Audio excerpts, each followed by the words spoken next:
we're looking at the Austin After Dark Film Festival's Fall 2024 awards. Oh, cool. Got the judges' notes right here. Ooh. Some really interesting stuff here. Yeah. A real mix. Dark comedies, horror, experimental, even music videos. Nice. A little something for everyone. Yeah. I mean, it seems like the indie scene is really thriving. I mean, we're seeing such a diverse range of stories and styles coming out of festivals like this. For sure. And a lot of them use, those darker themes to explore some really complex ideas. Yeah. About fear, identity, even the state of the world today.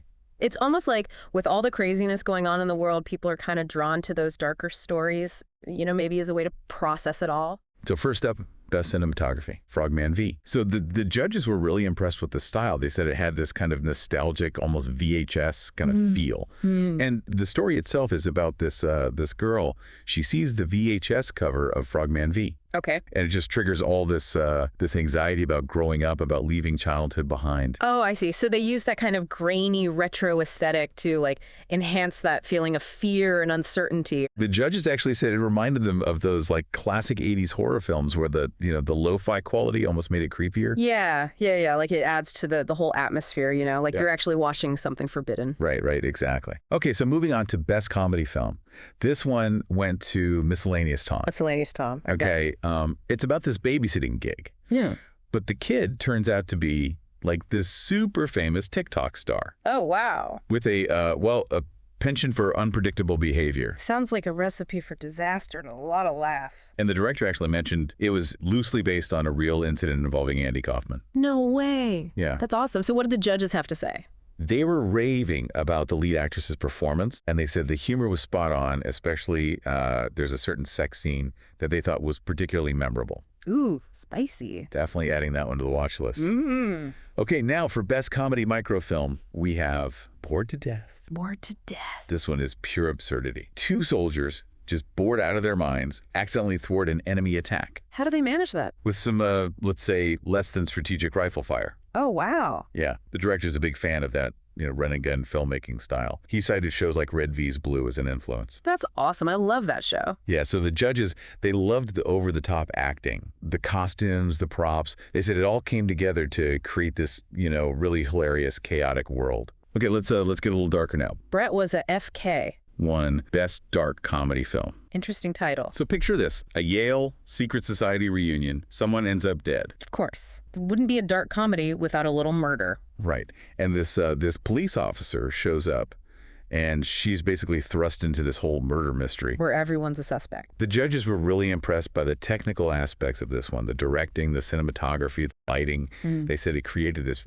really visually stunning and atmospheric world. Yeah, I mean, you gotta have that atmosphere, right? Especially for a dark comedy. You gotta balance the laughs with that sense of unease. Exactly. And they also singled out a few of the actors' performances as being particularly strong. Now let's talk screenplays. The Best Dark Comedy Screenplay Award went to Reality is On to Something. Okay, that sounds intriguing. So this screenplay follows a widowed black therapist who finds solace in stand-up comedy while she's going through grief therapy. I love how they're combining those two worlds. The judges were really drawn to the dialogue. They thought it was very sharp, very witty, and they liked the themes of grief and finding these unexpected outlets for healing. And I bet there's a lot of potential for casting to really elevate that material too. Oh, absolutely. They said it could translate beautifully to the screen. Can't wait to see who they cast in that role. Me too. Now, for something completely different. Best Dark Comedy Series episode went to Cry for Help. Cry for Help, okay. This one's an animated sketch show, and the creators describe it as made by two lobotomized flyover state Americans. Oh my, that sounds interesting. So yeah, I have a feeling we're in for some dark, absurdist humor here. I'm definitely intrigued. The judges, they pointed out that even though the animation style is deceptively simple, the character development is really, really clever. It's like, you can tell there's a lot of thought behind those characters, even if the visuals are, minimalist. Exactly. Okay, now let's switch gears a bit to something more dramatic. Degradation won Best Dark Drama Film. Okay, Degradation. And this film follows a woman's journey as she's dealing with the trauma of sexual assault. And she starts contemplating revenge against her rapist. Wow. That's a heavy topic. Yeah, it's a very intense film. The judges commended it for its unflinching look at this really difficult subject matter. Yeah. They were especially impressed by the lead actress's performance. They called it raw and powerful. They also highlighted the score, saying it added a layer of tension and unease that really heightened the impact of certain scenes. Okay, next up, we're stepping into the world of dark fantasy with Left Foot Forward. Oh, Left Foot Forward. And this one takes place in a world where superstition is just like woven into the fabric of everyday life. It's inspired by the custom of ghost marriage, which, believe it or not, is still legal in France. Ghost marriage. That's why I've never even heard of that. What is that, like marrying a ghost? Yeah, essentially. That's crazy. The judges were really captivated by the atmosphere of the film. They praised the cinematography, the lighting, the color palette. They said it created a real sense of mystery and otherworldliness.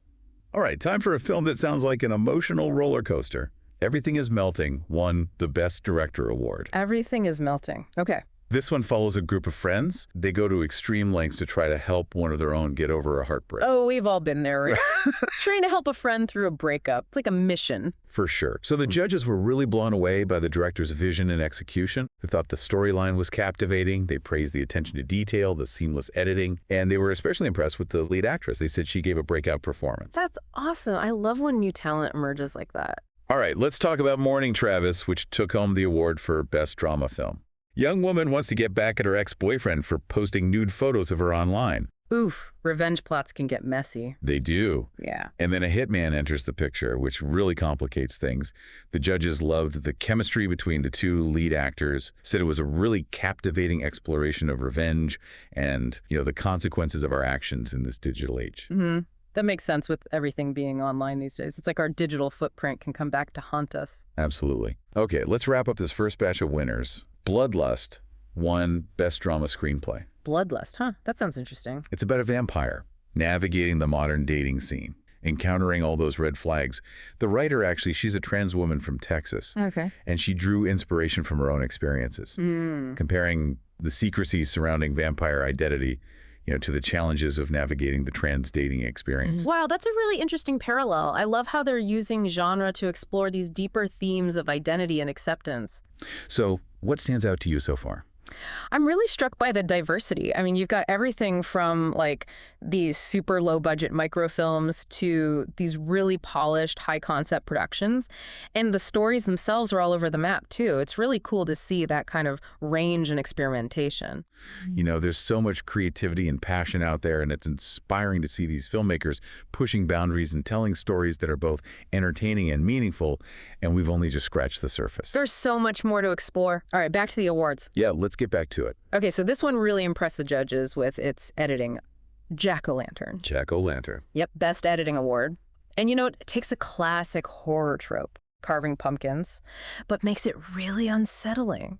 So it's like this couple, right? They're on a date night, it's all festive, and they start carving these pumpkins, but they got the pumpkins from some mysterious source. Ooh, spooky. I see where this is going. Right. And the judges, they were really impressed with the way the film built suspense. They said it was almost like the editing itself, like the cuts, were adding to that sense of dread. Yeah, I get that. Like a well-placed cut can really make you jump. Exactly. It's like a manipulation of time, Okay, now for something completely different. How about that? Best experimental film, American Dream. American Dream. And listen to this tagline. What happens when you use the free money cheat code in a video game?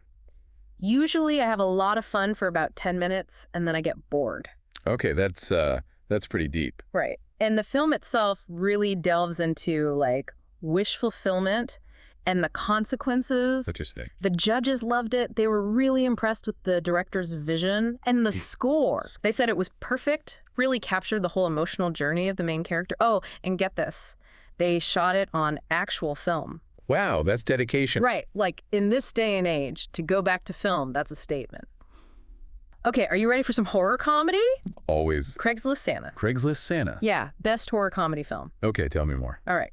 So it's this drug-fueled holiday parody. All right, I'm in. With a Craigslist Santa and his helper. Helper. Yeah, let's just say she's festive. Sounds like my kind of holiday party. The judges, they loved it. They thought it was hilarious, really pushed the boundaries. Great performances, especially the two leads. And, oh man, the one-liners were killer. I can only imagine. the winner for Best Horror Comedy Microfilm, Okay. which is Blastic. Blastic. And it's this story about a microplastic-plagued Dracula, Oh, wow. directed by and starring Adam Wademan, Okay. alongside Aaron Beale. This one's about Dracula and Renfield, but they have a bit of a problem because of microplastic pollution. Wow, that's a very 21st century vampire problem. Right. So they have to go on this whole eco-friendly quest. That's hilarious. The judges loved the quirky premise, and the lead actor, they thought he was just perfect as Dracula. So funny. Okay, back to some serious horror now. All right. Desecrated. One best horror film. Desecrated. It's about this troubled guy trying to redeem himself, but as you can probably guess, things go very wrong. Yeah, that's usually how it goes in horror movies. The judges said it was really effective. They created this unsettling atmosphere. Great performances, too, especially the lead. Oh, and they really liked the attention to detail in the set design. Said it added to the dread. Very important for a good horror film. Absolutely. Okay, another microfilm that caught their attention, Berg, Best Horror Microfilm Award. This one features two African-American characters, and they're basically the guys you call when an urban legend becomes a little too real. Oh, that sounds cool. Yeah, the judges were really impressed. They loved the color palette, this deep blue that the director used. Sounds atmospheric. Really creepy, yeah. And great cinematography, really strong acting. Okay, time for some music videos.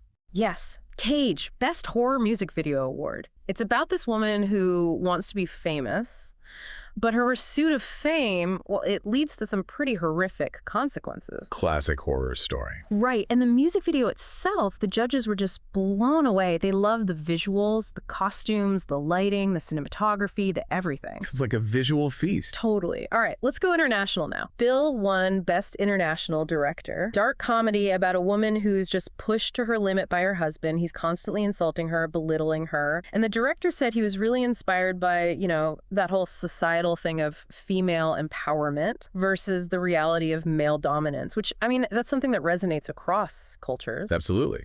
So what did the judges think? Well, they appreciated the social commentary. They thought dark humor was effective. And they pointed out the film's aspect ratio. It's 4.3. Why is that significant? They said it created this sense of claustrophobia, added to the tension between the characters. And they were really impressed by the use of violence. They thought it was, disturbing, but also thought-provoking. That sounds about right for this festival. All right, let's talk about Surf. Best international film? Surf, yes. This one's a chilling story. Revenge, horror, even a little bit of love. It's about this girl who decides to teach her roommate a lesson. What kind of lesson? Well, let's just say things get a little out of hand. Out of hand, how? Yeah, it gets pretty dark. And the judges, they loved the atmosphere, the cinematography. They thought it was beautiful, really captured that eerie setting. And the lead actors, wow, they were fantastic. Really raw, emotionally charged performances. Okay, back to music videos. The Spirits on Day won Best Music Video. The Spirits on Day, yes. This one is visually stunning. It takes place in Turin, Italy, and it depicts the city as, trapped in the past. Interesting. How do they show that? They use a souvenir snow globe. That's a really cool visual metaphor. I like that. Yeah, the judges loved the editing. They said it blended past and present seamlessly. And the black and white palette, they thought it worked perfectly with the song's tone. I'll have to check that one out. All right, let's talk about the big winner, Best Picture. Yes, Enter the Room. Enter the Room. This one's about two brothers, very different personalities, and the tagline is simply brotherly love. Ooh, ominous. Right. It hints at some darker themes, and the performances, the judges were blown away, especially the two actors playing the brothers. Incredible chemistry. Okay, so what about the ending? Well, let's just say it's wild. And artistic, definitely leaves you with a lot to think about. Let's move on to our Best Ensemble Cast winner. Okay. The Slaughter Creek Slasher of the Dead. The Slaughter Creek Slasher of the Dead. Yes. Directed by and starring John Good with Aubrey Blake as co-star. Cool. This one is about a lone zombie hunter. All right, I'm already interested. Dwayne Razor. Dwayne Razor, I love it. Battling the undead in a post-apocalyptic world. I know you're a fan of classic horror, Big fan. so I think you'd appreciate how good really pays homage to the visual style of 70s and 80s films. Oh, awesome. The judges noted that the film's gritty aesthetic and action sequences stood out to them. I can see that. Yeah, I bet it was cool to see that kind of classic style, but with a fresh new story. What did the judges think about the special effects? Oh, they praised his use of practical effects. Oh, wow. Which makes sense. Yeah. Added to the film's raw and visceral feel. Okay, last but not least, The Soul Trader. The Soul Trader. Won Best Proof of Concept. All right, what's the concept? It's about an assassin, but this assassin steals souls. Steals souls. Okay, I'm listening. And they sell them to wealthy people who want to live longer. Wow, that's a really thought-provoking concept. It's like a dark reflection of, our obsession with youth and immortality. Exactly. The judges were really impressed. They loved the concept. They thought it had potential for a feature film or a series. And the production value, it was top-notch. Great cinematography, lighting, music. Sounds like a winner. We've covered so much ground here. It's amazing to see such a range of stories and styles. It's clear that the indie film scene is alive and well. Absolutely. And it's exciting to see these filmmakers pushing boundaries and experimenting with different genres and themes. Really is. And, thinking about all these films, it's interesting how many of them really went there. What do you mean? The darkness. Yeah. They didn't shy away from the shadows. It makes you wonder why we're so drawn to these dark stories right now. Maybe it's like a way to process all the craziness in the world. Like a safe space to confront our anxieties. Yeah, that makes sense. Like a cathartic experience. And it's not just the themes, right? These filmmakers are playing with the form itself. They're not afraid to experiment, which is what I love about indie film, It's where you see the real innovation. Absolutely. It's a reminder that film can be so much more than just entertainment. It can be art, it can be social commentary, it can be a way to explore the darkest corners of the human experience. And festivals like Austin After Dark, they're so important. They give these filmmakers a platform. And for us, the audience, it's a chance to see something different. Totally agree. If you're tired of the same old Hollywood stuff, you got to check out some of these films. They'll challenge you, they'll entertain you, and they might even stick with you long after you've seen them. Couldn't agree more.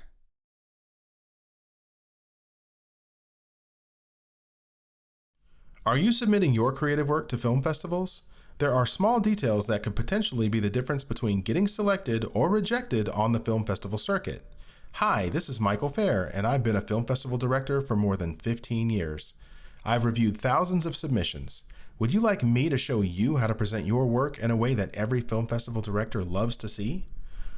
You wouldn't believe how many submissions have incomplete information that negatively affects your chances of getting selected. Avoid common, costly mistakes that other filmmakers and screenwriters are making every day. Before you spend another dollar on submission fees, you should purchase the Film Festival Submitter's Handbook, now available on Amazon in paperback, ebook, and Kindle formats. Click on the link in the description of this video and order a couple of books today, one for yourself and another for a friend who is ready to start their film festival submissions journey. Thank you.